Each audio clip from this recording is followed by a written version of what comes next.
तो नारद जी का अभिमान हो गया, देखो देखो मैंने काम पर विजय पा लिया।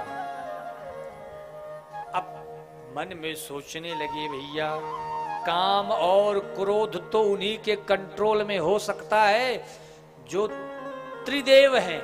कौन कौन से? ब्रह्मा जी, दूसरे हैं विष्णु जी, और तीसरे नंबर पे आते हैं शिव जी। पर मन में सोचा कि अब तीन के आगे एक और देवता को रख लो। कौन? चतुर्देव, नारद जी। क्योंकि जो काम ब्रह्मा जी ने, विष्णु जी ने, शंकर जी ने किया, वही काम हमने भी करके दिखा दिया। तब आज से संसार में कितने देवता होंगे? 4 मुख्य देवता होंगे, नारद, ब्रह्मा, विष्णु और शंकर। अब बड़े प्रसन्न रहने लगे नारद जी। लेकिन नारद जी ने कहा, हमारे कोई शिष्य तो है नहीं कि जो हमारा प्रचार करे। उस समय व्हाट्सएप तो चलता नहीं था कि बस तुरंत एक दूसरे के पास शेयर कर दो। तो बात कैसे पहुंचे शंकर जी तक? तो स्वयं नारद जी शंकर जी के पास आए, और शंकर जी ने जब देखा तो बड़े प्रसन्न हो गए। आइए आइए देवर्षि जी, आइए आइए। एक भक्त जब दूसरे भक्त से मिलता है तो बड़ा प्रसन्न होता है। क्यों? इसलिए प्रसन्न होता है कि अब भजन होगा, सत्संग होगा, कीर्तन होगा। लेकिन नारद जी पहुंचे, शंकर जी ने सोचा राम कथा होगी, लेकिन शंकर जी को कामदेव ने, नारद जी ने सुनाना शुरू कर दिया काम कथा। बाबा वो कामदेव आया था, बहुत उसने हमारे आगे पीछे खूब नाचा, खूब प्रयास किया, लेकिन हमारा कोई कुछ बिगाड़ नहीं पाया। हमने जीत लिया कामदेव को। महाराज बड़े बड़े देवता नहीं जीत पाए, हमने जो काम करके दिखा दिया कोई नहीं कर पाया। शंकर जी समझ गए कि अभिमान का बीज उत्पन्न हो गया है। शंकर जी ने समझाया, देखो नारद जी, आपने मुझसे कह दी सो कह दी, लेकिन अब ये बात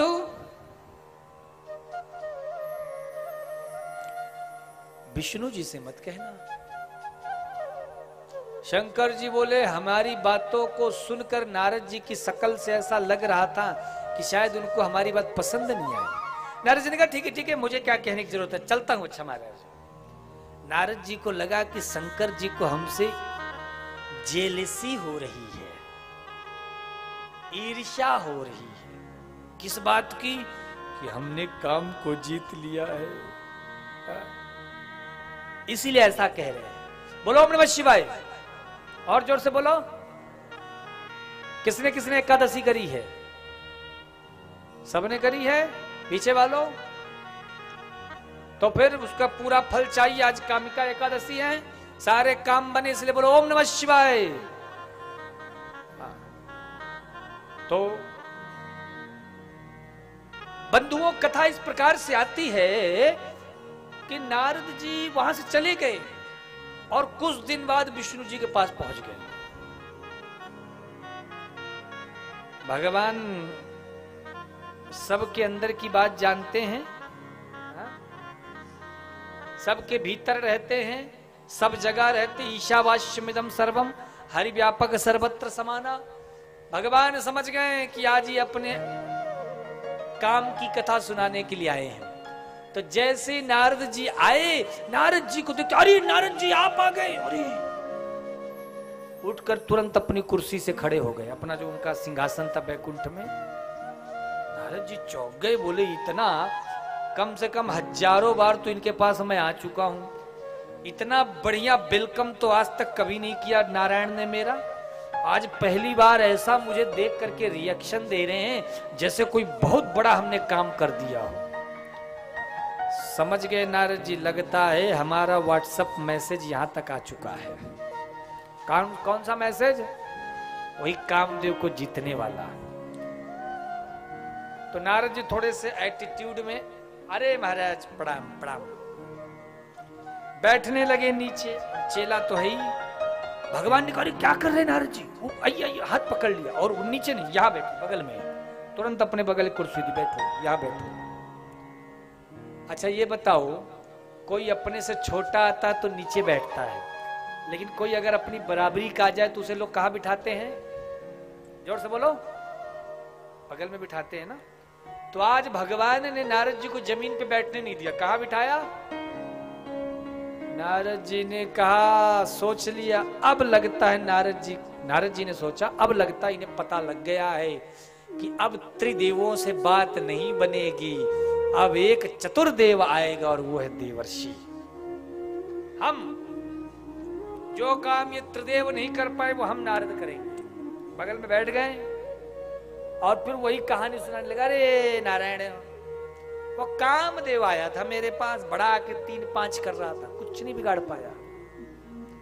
भगवान ने कहा, रे आप पर तो कृपा है साक्षात, तो आपका भला कौन क्या बिगाड़ सकता है। खूब नारद जी की तारीफ की। नारद जी ने सोचा, देखो हम बड़े आदमी हो चुके हैं अब बड़े आदमी ज्यादा देर तक कहीं एक जगह नहीं रुकते हैं, थोड़ी देर रुकते और उसके बाद फिर चल देते, नहीं तो इससे इमेज खराब हो जाती है थोड़ी। नारद जी ने कहा, ठीक है चलता हूं मैं, फिर कभी टाइम मिलेगा तो आऊंगा। नारद जी चले गए। भगवान समझ गए, माया को बुला लिया, बीमारी बड़ी जोरदार लग गई है, ऑपरेशन से ही ये बीमारी ठीक होगी। आदेश दिया माया को, आईसीयू तैयार करो, ऑपरेशन थिएटर में हम लेकर के आ रहे हैं मरीज को, आज ऑपरेशन करेंगे, इमरजेंसी, बड़ा ऑपरेशन है।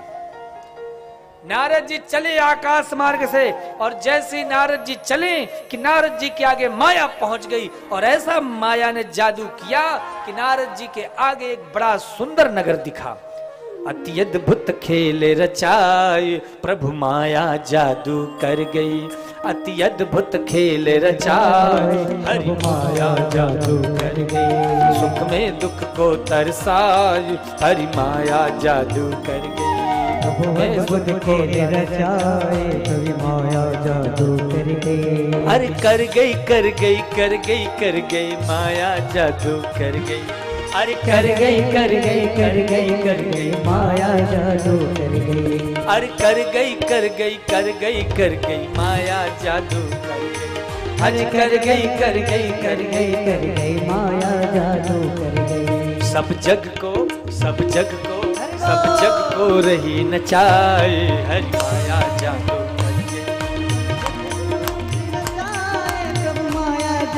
कर गई, सब जग को रही नचाए हरि माया जादू कर गई।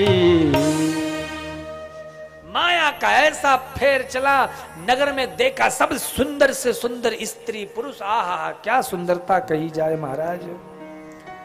पूरे नगर के स्त्री पुरुष तो ऐसे कि उनके सामने कामदेव और रति भी फेल हो जाए।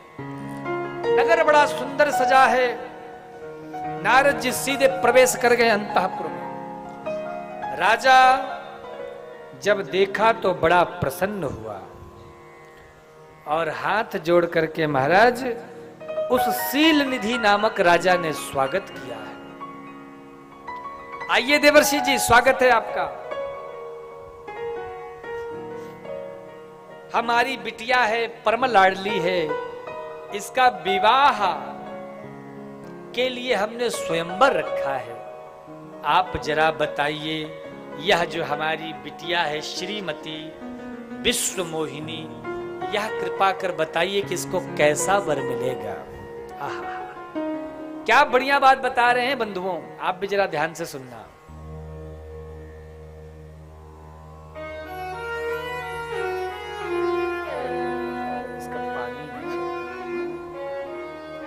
बोलो ओम नमः शिवाय, और प्रेम से बोलो ओम नमः शिवाय। महाराज जैसे ही नारद जी उस विश्व मोहिनी को देखते हैं कि मोह से भर जाते हैं, और मोह से भर करके तुरंत तत्काल तत्क्षण बड़ी बार लगी रहे निहारी। भैया इसका जो वर होगा वह नारायण के समान गुणों वाला होगा, अजर होगा, अमर होगा। अब नारद जी को लगा कि सब कुछ तो हमारे पास था, एक हमारे पास श्रीमती जी की कमी है। भाई ब्रह्मा के पास ब्रह्माणी है, नारायण के पास नारायणी है, रुद्र के पास रुद्राणी है, हम अकेले घूमते हैं। अगर हमारे पास भी एक पत्नी हो जाए तो बस इन त्रिदेवों के साथ हमारा भी नंबर लग जाएगा। पर ये विश्व मोहिनी हमारे गले में माला कब डालेगी? बोले ये माला तो तभी पड़ेगी जब हमारा सुंदर सा रूप होगा। अब ये सुंदर रूप कैसे बनेगा? आहा, बड़ी सुंदर बात बोलते हैं बंधु।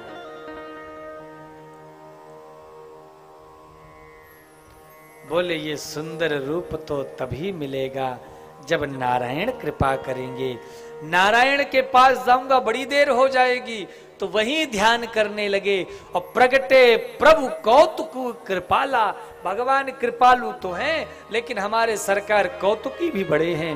तुरंत प्रकट हो गए। कहिए नारद जी क्या बात है? अब नारद जी ने कहा, आपन रूप देहूं प्रभु मोहि। प्रभु अपना रूप दे दो। नारद जी ने जब कहा तो भगवान ने सोचा मैं अपने भक्त से झूठ कैसे बोलूं। बोले कि क्या करूं, भक्त है, भले ही आज माया में कामांध हैं, मोह में फंसे हैं, लेकिन है तो मेरे प्रिय भक्त, तो मैं झूठ कैसे बोलूं। तब नारद जी ने धीरे से कहा, जेहि विधि होहि नाथ हित मोरा, करहूं सो बेगी दास मैं तोरा। जिस प्रकार मेरा हित हो ठाकुर, आप वही काम करो। भगवान ने कहा तुमने अपनी सारी जिम्मेदारी हमें दे दी, बस अब टेंशन फ्री हो जाओ, जाओ अब सारा काम हम देखेंगे। क्यों? अरे मरीज अगर बीमारी में जहर मांगता है डॉक्टर से, तो क्या डॉक्टर दे देता है? बोलो ना। बच्चा माँ बाप से कोई गलत वस्तु के लिए जिद करता है तो क्या माता पिता देते हैं क्या? बोलो ना। तो नारद जी ने जब कहा जही विधि हो ही नाथ हित मोरा, जैसे मेरा हित हो वो काम करो। भगवान ने कहा तुम टेंशन फ्री। तो नारद जी का हित किसमें है? शादी होने में है कि नहीं होने में है? बोलो। तो हमारे ठाकुर ने क्या किया? नारद जी का पूरा शरीर अंग प्रत्यंग तो बना दिया अपने जैसा, लंबी भुजाएं, चौड़ा वक्षस्थल, नीलमणि के जैसे दमकता स्वरूप, गले में सुंदर दिव्य मणिमाल इत्यादि से सज्जित पीतांबरी धरी हुई है। आहा हा, क्या दिव्य स्वरूप! अजान बाहु, लंबी लंबी भुजाएं।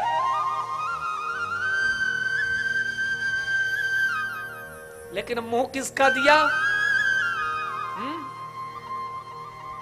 बंदर का दे दिया। अब जब बंदर का मुंह दिया बंधुओं,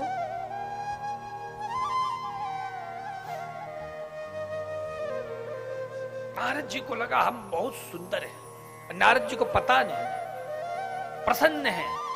अब तो वो विश्व मोहिनी हमारे गले में ही जयमाल डालेगी, अपनी शादी फिक्स, पक्की।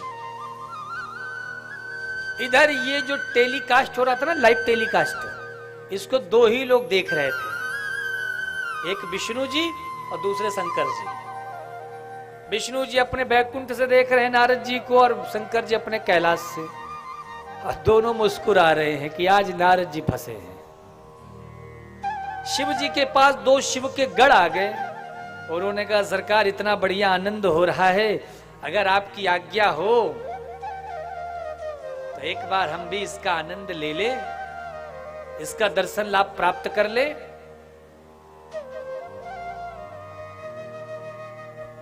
हम भी ये सुख प्राप्त कर ले महाराज। जैसे ही कहा, कितनी सुंदर बात कह रहे हैं। शंकर जी ने कहा नहीं नहीं तुमको नहीं जाना है। बोले नहीं नहीं प्रभु, हमें भी जरा सा एक बार, ये नारद जी का एक बार तो आनंद हम लेके आ जाएं। बोले सब गड़बड़ हो जाएगी, ये जो लीला चल रही ना, ये लीला में रंग में भंग पड़ जाएगा। बोले सरकार आप आदेश करो, हम चुपचाप जाएंगे, हल्ला भी नहीं करेंगे, कुछ नहीं बोलेंगे, पर हमको एक बार तो एंजॉय करके आ जाने दो सरकार। बोले वाले शंकर जी मान गए, कहा ठीक है जाओ। तो शंकर जी आदेश दे दिए। अब यज्ञ मंडप में जहां स्वयंवर होना था नारद जी पहुंच गए। आहा, नारद जी जैसे ही बैठे, कथा कहती है बंधुओं कि नारद जी बैठे हैं सिंहासन में और वहीं बगल में शिवगढ़ आ गए और शिवगढ़ आकर के प्रशंसा करने लग गए। एक बात बोलूं मैं आपसे, बोलूं कि ना बोलूं? अपमान को पचाना कठिन है, लेकिन अपमान से ज्यादा कठिन पचाना सम्मान है। अगर सम्मान का विष आपके भीतर आ गया ना, अरे भैया हमें किसी ने पूछा नहीं, हमसे किसी ने राम राम नहीं की, हमको किसी ने राधे राधे नहीं करी, हमको किसी ने एक गिलास पानी के लिए नहीं पूछा, महाराज समझ लेना आप सम्मान पचा नहीं पा रहे हैं। अपमान से ज्यादा कठिन है सम्मान को पचा पाना। बड़े बड़े साधु संत महात्मा भी चूक जाते हैं। कंचन तजना सहज है, सहज त्रिया का नेह है, मान बड़ाई ईर्ष्या कठिन तजनाए। एक तो अपनी बड़ाई का परित्याग हो जाए, दूसरा महाराज अपने सम्मान का, और तीसरा ईर्ष्या का। ये तीन इतने जहरीले मच्छर हैं कि दिन रात मनुष्य को काटते रहते हैं।